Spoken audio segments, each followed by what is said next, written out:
Amigos, qué gusto estar con ustedes nuevamente en nuestro programa de Libro del Cielo, volumen 16, y les damos la bienvenida el doctor Salvador Tomasini. Hola amigos.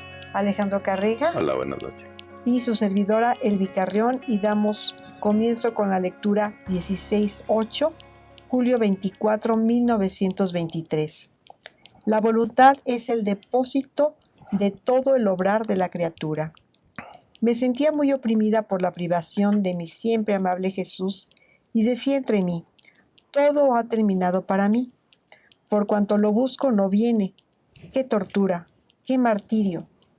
Pero mientras esto pensaba, mi adorable Jesús se hizo ver crucificado, que se extendía sobre mi pobre persona, y una luz que salía de dentro de su adorable frente me decía: Hija mía, mi voluntad contiene todo mi ser, y quien en sí la posee, me posee a mí más que si tuviera mi continua presencia, porque mi voluntad penetra donde quiera, en las más íntimas fibras, cuenta los latidos, los pensamientos, se hace vida de la parte más bella de la criatura, esto es de su interior.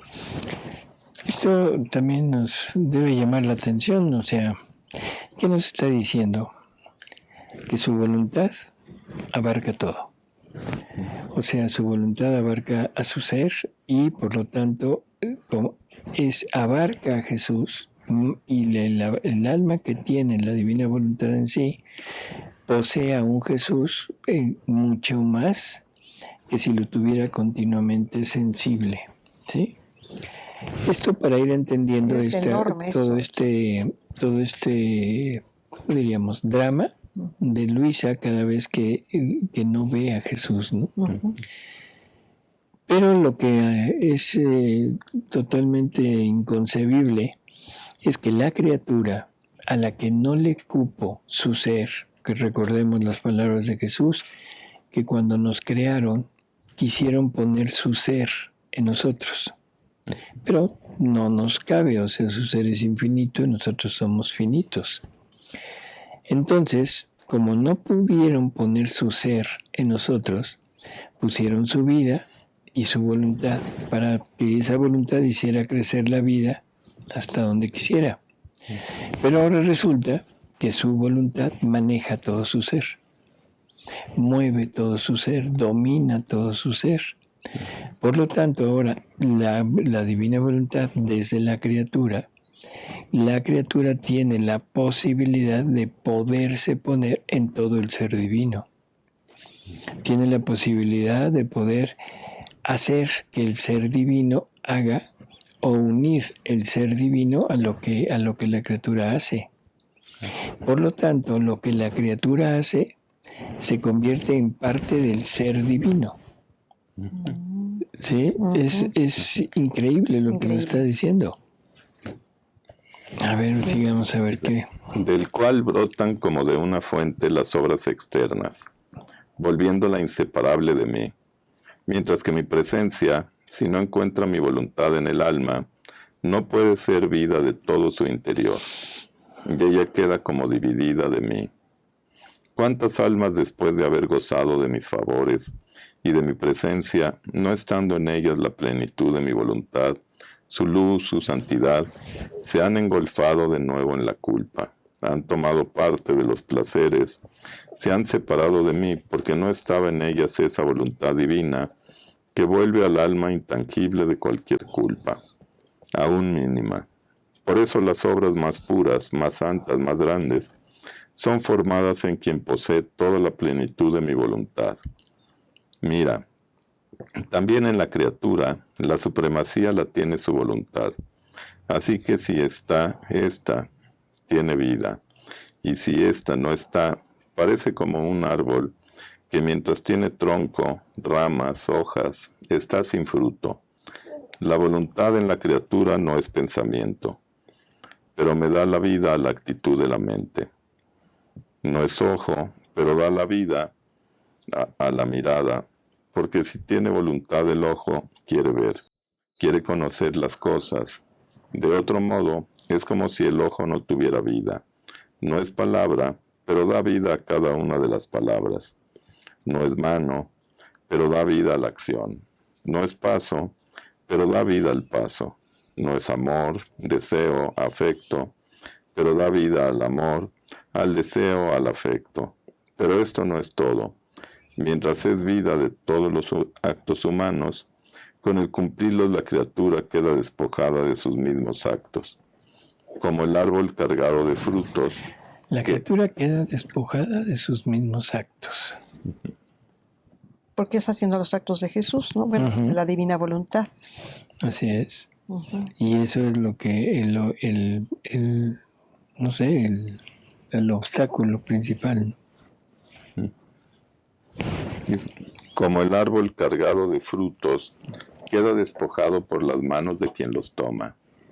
En cambio, en la voluntad quedan como selladas las miradas que ha dado, los pensamientos que ha formado, las palabras que ha dicho, las acciones que ha hecho. Así que la mano ha obrado, pero su acción no queda en sus manos. Pasa más allá y quién sabe a dónde va. Pero en la voluntad queda. Por eso todo queda escrito, formado, sellado en la voluntad humana. Aquí, esto es interesante desde el punto de vista incluso médico e incluso desde el punto de vista psicológico. Todo lo que la criatura ha hecho en su vida está guardado en la voluntad. No son cosas que se hayan perdido, no son actos indiferentes que se hayan alejado totalmente, ¿no?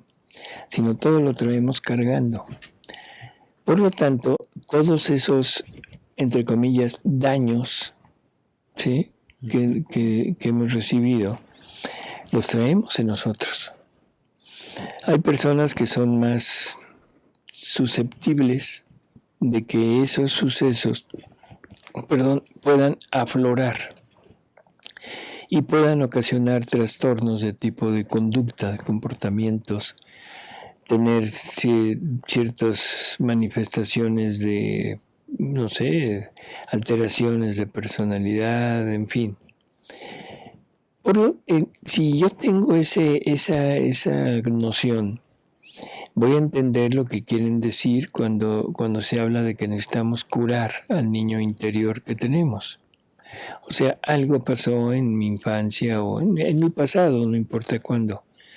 Y ese algo marcó, dejó una huella. Y esa huella, cuando aflora, me hace actuar en determinada manera, sea para defenderme, o sea, como una defensa, sea para huir, o sea, para no volverme a enfrentar a una situación igual, o sea, incluso para como cobrar, ¿cómo diríamos?, venganza por lo que recibimos. Entonces, tenemos muchas formas en la medicina y sobre todo en la psicología para tratar de curar estos tipos de problemas. Pero ¿qué es lo que hacen? Simplemente sustituyen un recuerdo, una actitud con nuevos actos y nuevos tipos de conducta. Pero el recuerdo allá queda. Sí. Nunca se va a quitar, jamás, porque la voluntad no pierde nada. Así que todo lo que podamos tener de nuevo, todo lo que podamos usar como remedio, es un remedio totalmente artificial y que a la larga puede generar más problemas, porque es imbuirnos una manera de ser que no corresponde a mi persona. Y eso, a la larga, va a traer trastornos y lo más probable es que aquel daño que teníamos en nuestro interior aflore nuevamente en alguna época de mi vida, quizá no con las mismas manifestaciones, pero con otras. Entonces la pregunta es, ¿cómo nos curamos? Hay que rehacer los actos. Hay que tirar nuestra voluntad. O sea, si esta voluntad mía es esa caja, ese cofre, ese arcón, como queramos llamarlo, donde está todo esto, entonces la única manera de poder sanar totalmente es decir, ¿saben qué? Voy a tirar esto porque no me sirve. Y eso es lo que Jesús nos está pidiendo. Jesús me pide todo de mí. todo, todo, absolutamente todo. Me pide el abandono total, me pide el desapego, me pide la confianza total, me pide todo, pero también me pide la destrucción de mi yo. Y la destrucción de mi yo es la destrucción de mi voluntad. Por lo tanto, Él me dice, dame lo tuyo. Y cuando el alma le dice, Señor, es que ya te di todo, me dice, no, es que todavía te falta algo. Señor, no tengo más que miserias. Eso es lo que te estoy pidiendo. Eso es lo que te estoy pidiendo. Todas tus miserias, tus daños, tus cosas que te hacen vivir una vida miserable, dámelos. Yo ya pagué por ellos. Yo ya pagué por ellos. Me corresponden. Ahora son propiedad mía. Por eso quiere que nos quedemos en nuestra nada, dar de todo eso. Claro. Y en ese momento, cuando Él me llena de lo suyo, en ese momento donde quedaron todos mis daños y todas mis cosas, se desaparecieron, señores. Se desaparecieron. Así que esto es puntual, ¿no? Sí. Nuestra voluntad es una caja donde se están almacenando todos nuestros actos.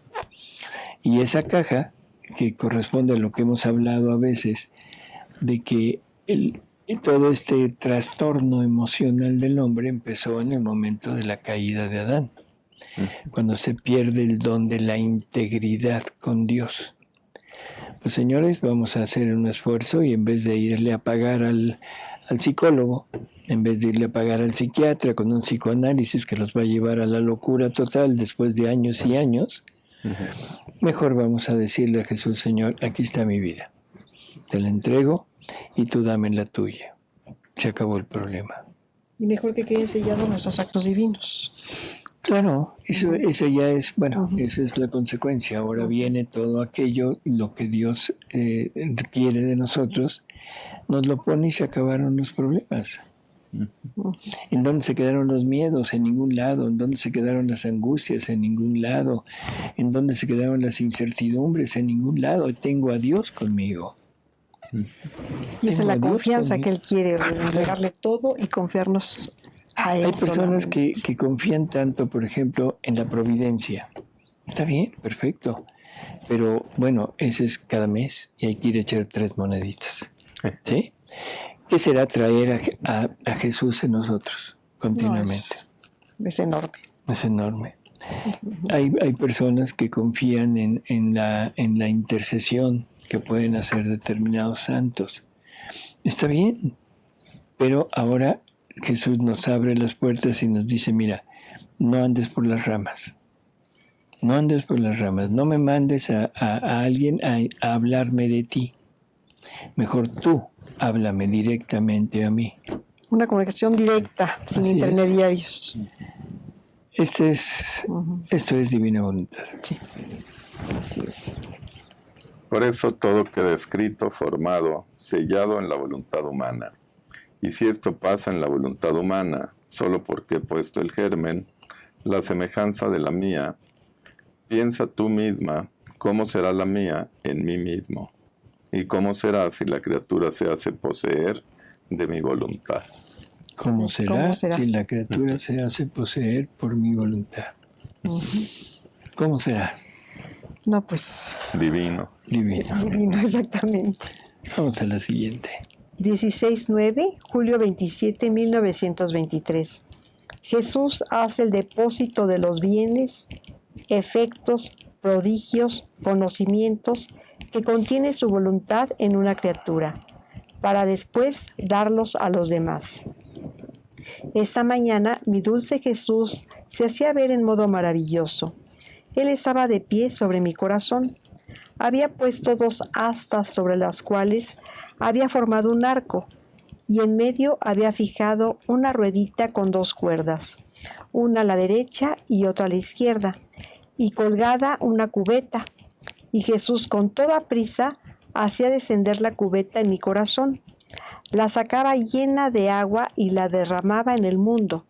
Sacaba y derramaba en modo tal de inundar la tierra. Era deleitable ver a Jesús cómo afanarse, chorrear sudor por el trabajo que hacía al sacar tanta agua. Entonces pensaba entre mí, ¿cómo es que sale tanta agua de mi corazón si es tan pequeño? ¿Y cuándo me la ha puesto?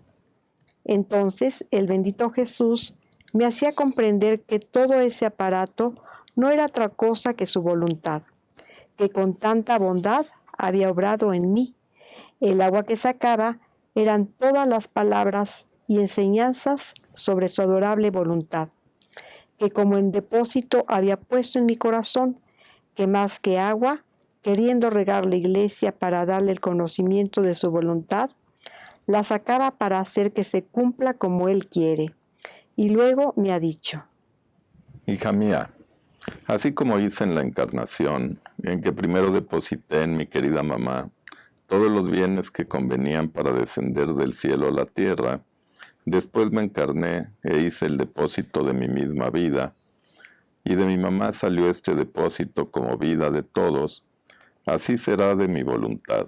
Es necesario que haga el depósito de los bienes, efectos, prodigios, conocimientos que contiene. Después de hecho el depósito en ti, entonces se hará camino y se dará a las demás criaturas. Por eso, mira, todo está preparado. El depósito está casi terminado. No queda otra cosa que disponer a los primeros para hacerlo conocer, a fin de que no quede sin su fruto. El alma se convierte en una cisterna que Dios ha fabricado y que la está llenando, pero la está llenando con esta agua de sus conocimientos, de sus dones, de todo lo que Él nos quiere dar. Esto debería de marcarnos, totalmente marcarnos, porque una cisterna nunca se hace para sí misma, sino la cisterna es un medio de almacenamiento para poder surtir a los demás. Eso es lo que Jesús está haciendo en Luisa. O sea, con esta figura de sacar agua de su corazón y verterla sobre el mundo. Esto deberíamos de tenerlo nosotros también. Jesús está formando una cisterna con sus conocimientos en nosotros, pero no para nosotros. No es que yo diga, es que va a haber escasez de agua y voy a llenar mi cisterna. No. Sino la voy a llenar y voy a tratar de que esté continuamente llena para poder verterla sobre los demás, ¿no? O sea que ese es como la finalidad de Dios, hacer pequeñas cisternas para que de ellas se extienda. Luisa es una cisterna enorme porque de ella sale para todo el mundo. Quizá a nosotros nos toque nada más verterla sobre algún familiar o alguna amistad. O sea, no necesariamente debe ser así, sino lo que Dios nos vaya poniendo enfrente, ¿no? Así que, bueno, pues tengamos esta noción. Somos cisternas para los demás. Tenemos esa responsabilidad, ¿verdad, doctor? Así es. Hay que cargarnos de agua. Hay que cargarnos de agua. De agua de conocimientos divinos. Muy bien, la 1610, julio 30, 1923. El alma es la flor celestial.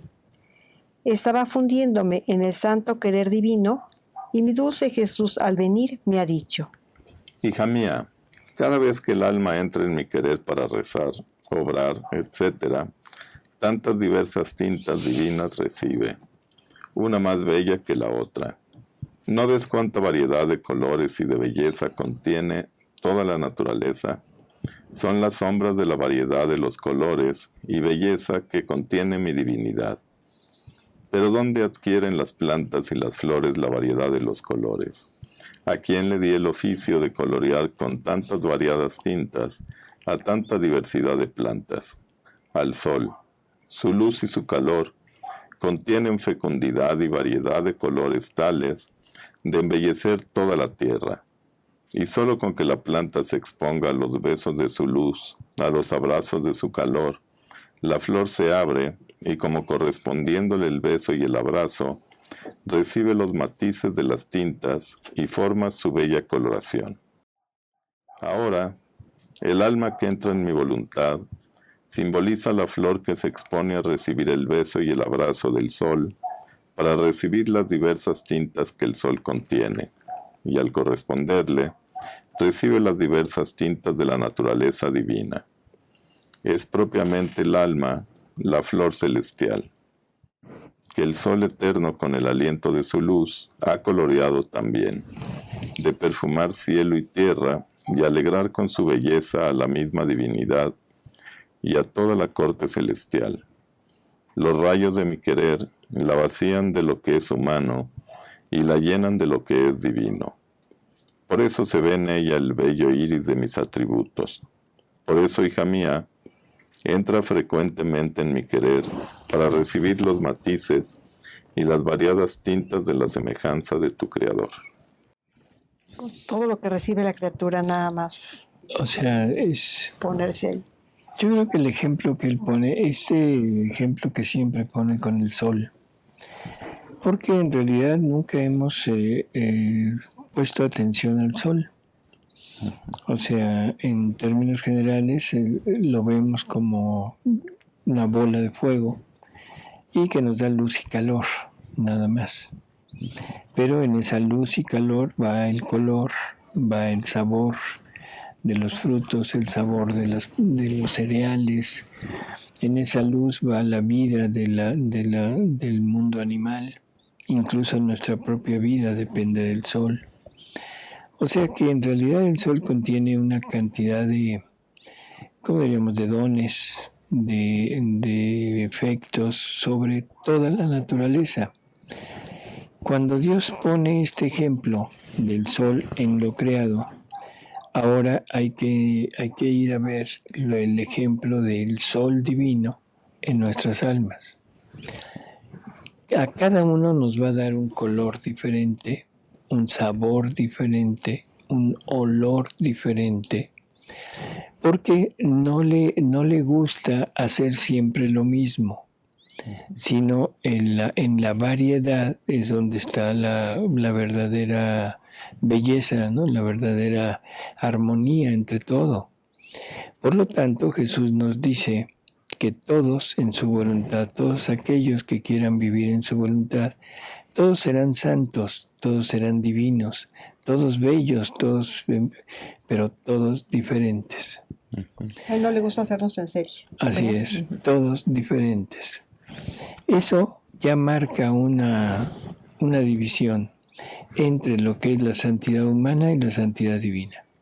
La santidad humana generalmente queremos hacer comunidades, ¿sí?, que llevan un mismo carisma, que llevan una misma meta, y tratar de homologar a todas estas personas en un mismo camino. Eso impediría que Dios actúe libremente sobre cada una de las personas que forman esta comunidad.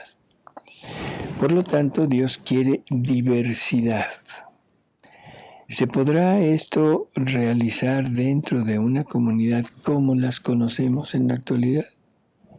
Yo pienso que muy difícil, porque siempre tendrá que haber reglas. Quizás siempre haya alguien que haya fundado esa comunidad y se le tome como el fundador y al que hay que seguir. En fin, no es sencillo. La única posibilidad es que fuera como yo me imagino, como un condominio. Todos viven en el mismo lugar, pero cada uno en su departamento. ¿Sí? Y cada uno lo tiene decorado diferente. Y cada uno lo decora diferente, cada uno hace cosas diferentes dentro de su espacio.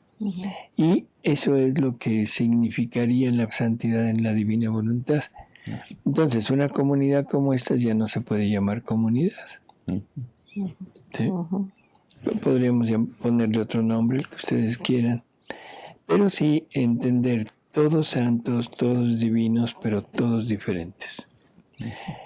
Dios pondrá en su luz una santidad para Elvi, muy especial para ella, otra para Alejandro, otra para mí. Ninguno de nosotros será igual, pero al final nos vamos a compartir lo nuestro. ¿Y complementar? Y complementar, porque lo que cada uno tendrá no es definitivo. sino es una parte. Entonces, entre toda esa comunión de los santos, pero ahora los santos en la divina voluntad, vamos a poder tener una experiencia más amplia de Dios. Vamos a tener una experiencia de Dios particular, pero que la vamos a comunicar a los demás, para que los demás la gocen, no la posean, la gocen. Y a mí me van a dar a gozar lo de todos los demás, no para que lo posea, sino para que lo goce. Y cada quien tendrá su cuartito especial, su departamento especial, en donde estará encerrado con su Jesús en una intimidad total, y junto con Jesús estará María, junto con Jesús estará el Padre, el Espíritu Santo, en forma personal, directa, no en forma comunitaria. Ese es el reino de Dios sobre la tierra. Ese es el reino de Dios que planeó desde toda la eternidad, y ese es el triunfo del Inmaculado Corazón de María. Cuando María pueda poner en cada uno de nosotros a su Hijo, pero lo ponga como rey. Y no puede haber rey si no hay un régimen impuesto por el rey. Y el régimen se impone por la voluntad. Por lo tanto, si yo no tengo su voluntad, no puedo tener a Jesús como rey. Un ejemplo de estas diferencias podría ser los 4 evangelistas, por ejemplo. Los 4 hablan de lo mismo, pero desde su experiencia personal. Sí, desde su santidad, digamos. Así es. Particular. Así es, o sea, en particular. Y se notan las diferencias, aunque hay 3 evangelistas que se han puesto como muy similares, y uno que se aleja totalmente de ellos, pero todos son diferentes, ¿no? Sí. Mateo tiene el matiz o el carisma de acercarse al pueblo judío. Lucas es el más, ¿cómo diríamos? El más acucioso, ¿no? El que va investigando todo de pe a pa. O sea, Juan, que es el que vuela por los aires, en fin. Así es. Y Marcos más, pues, apegado a la... Bueno, no, todos apegados, pero Marcos también tiene su peculiaridad, aunque es muy similar a Mateo. ¿Sí? Bueno, esa es mi impresión. En fin, son diferentes.